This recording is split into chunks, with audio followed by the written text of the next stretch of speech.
What is going on, y'all? KM Best, aka KM Pocket here. I wanted to talk to y'all about one of the most fascinating metagame developments that I've seen in a while, and it's basically what the hell is going on with the fighting archetype. There's a bunch of weird stuff happening. It all seems to revolve around the same group of cards. So let's take a look at the 4 or 5 different builds for what I'm terming punch you in the face aggro. Let's get started. We're going to start here for a baseline because this was the version of the list that performed the best in the most recent large tournament, which is Ursiday's Pocket Weekly. This is a very interesting build. The basic premise here is that Hitmonlee is excellent into Drudagon decks. It's a great starter there. Farfetch'd is great into Mewtwo EX decks just to put the pressure on and really start building up towards actually doing damage. And of course, we have Aerodactyl EX as a relatively heavier hitter with a rarely actually relevant ability, and Marshadow as a powerful revenge killer.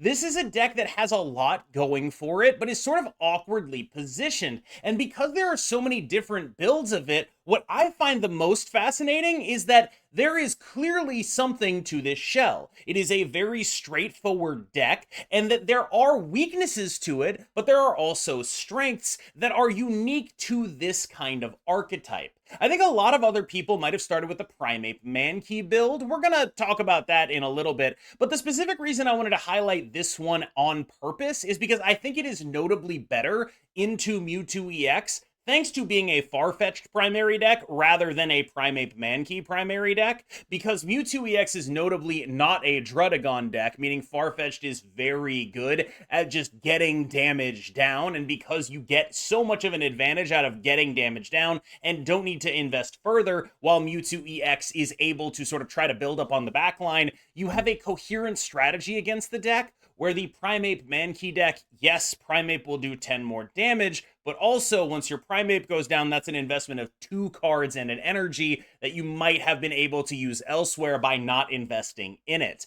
I think this sort of showed. This was a matchup that was very difficult for a lot of people, but if you take a look at the actual stats from the tournament, there is something to be said for this build of the deck versus the Primate one. As you can see, in a tournament where Mewtwo EX was the most played deck by a lot, the Primate version performed very poorly with about a 43% win rate, while this build of the deck was significantly stronger. I attribute most of that to the Mewtwo EX matchup being much better for this deck because it is able to actually get its attacker in a more guaranteed way. It's very good if you get the Primate down in that matchup, but also when they blow it up, you're losing one of your major pressure points and you've invested an extra card into it. That's not good at all. Whereas Farfetch'd, on the other hand, is just going to be doing some freaking damage. And this is also crucial, it's not vulnerable to just getting poked down by a Mew, thanks to the fact that Farfetch'd is a bird and weak to lightning instead of psychic. One of the absolute most fascinating things about this archetype has been the evolution of the Primate Mankey builds. There have been decks like this for a while now, and as time has passed, we have gone through multiple Mankeys and multiple Primates. So let's take a look at the lineage of Mankey Primate builds of this list and see if we can learn anything about where it's positioned and what it needs to be doing to adapt to its new position in the game. The first builds of this deck were built for damage, using Promo Mankey in order to segue into the Primate from Genetic Apex. Mankey would do 10 damage to itself, and then Primate would start doing 100 damage for only 2 energy. This was a very powerful start, but it came with a really notable drawback, and it's that you couldn't really get it going when you were going first. Because what would happen is, you would get your energy on turn 3, you'd need to do damage to your own Mankey, so you wouldn't be able to evolve into the Primate, so you'd only be getting your energy and attacking with the Mankey, which would have 40 HP, which basically everything deals with, and so you basically had a strategy that fundamentally did not work when you weren't getting your energy first. It was extremely powerful when you got your energy first, because you could just Mankey, and then unless they had some very specific Pokemon, like, for example, Mew with the ability to do that 20 damage that would also get weakness resistance up to 40. And then there was, of course, also cards like Rapidash, but those were very common, right? It wasn't like an amazingly popular thing. But then, with the popularity of Druddigon, people started running other Mankeys with more HP and trying to get this Primeape to work as well. Ultimately, they still had the same problem.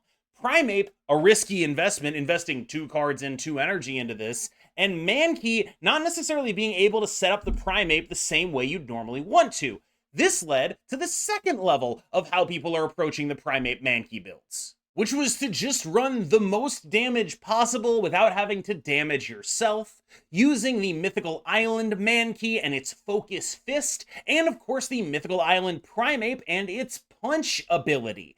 This allowed people to put damage on the board without having to run the risk of getting absolutely blown out by Mew starts from your opponent, and it also worked regardless of what turn you were on, because if you got this on your turn 3 was the first time you got your energy, you could just evolve into Primeape and start actually hitting, meaning that the deck worked both on the play and on the draw. Both of the versions of the deck were functional, and I think that was the main advantage that Primeape with Punch had. Now we finally bring ourselves to the latest Ursa Day tournament, where the best performing version of the deck, piloted by FIFO, who finished 10-3, ended up playing Genetic Apex Mankey alongside the Punch Primeape from Mythical Island. These combinations, the fact that we just simply have not figured out the right way to play this deck, is one of the things that makes the fighting archetype so fascinating to me. The deck is clearly good, there's clearly something there, but it's also very clearly raw. So raw, in fact, that one of the other versions of the deck is eschewing Primeape and Mankey entirely and just investing fully in Marowak EX as the main damage threat. The major reason that all of these decks get away with running Aerodactyl EX is that they still have the baseline ability to have multiple Pokemon, but you're getting your base evolution, the thing the deck is built around, Mankey Primeape a lot of the time, more often. So you have decks like this showing up that are also very interesting. You'll notice that there's no Marshadow in here. That's because your damage output is really built on your big EX monsters. You're not revenge killing nearly as much because you're not sending out basic Pokemon or Pokemon that are only worth 1 prize nearly as much because you're just trying to beat them down with your big beefy boys. This is the other way to sort of build around this general shell. But one of the things I want you to really pay attention to right now is just how many of these decks run Hitmonlee and just how strong Hitmonlee is. This card is kind of the only reason this archetype exists in the first place. Do you guys remember when the Golem deck exploded out of nowhere and then kind of immediately face planted the next day? The major reason I believe the Golem deck exploded in the way that it did was because it was a deck that adapted to the Gyarados meta by running Hitmonlee. And Hitmonlee is the best possible card against that Gyarados stuff. It is just phenomenally powerful. It is not a coincidence that after the rise of Gyarados, Pikachu EX has been focused around either Blitzel or Electabuzz, and fighting decks have been getting a lot of buzz, no pun intended, because they are the colors that have Hitmonlee in them. We've even seen people trying to build around Volcarona to basically no success, unfortunately, which is not because Volcarona is, well, no, to be clear, not because the ability is at fault, but because Volcarona has to make you discard 2 energy to do it, so it kind of sucks. But this is a reasonable, legitimate strategy right now. Just having a guy that can sit in front of a Druddigon and do a bunch of damage through a Druddigon. Having a guy that can blow up stuff on the back line in meaningful ways while your opponent spends a lot of time building up. Building up is such a crucial part of what this game has been about for so long. I'm going to build up my Gyarados. I'm going to build up my Mewtwo. I'm going to build up my Charizard.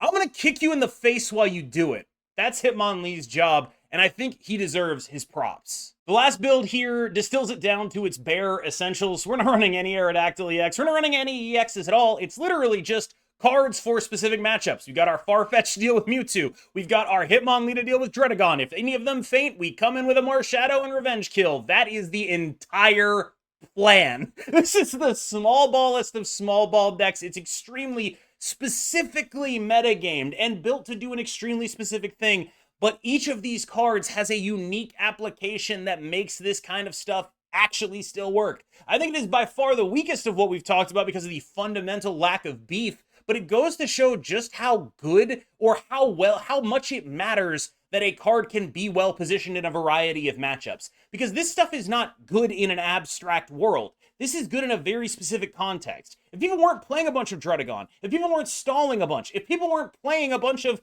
Gyarados EX, this would not be a thing we can do.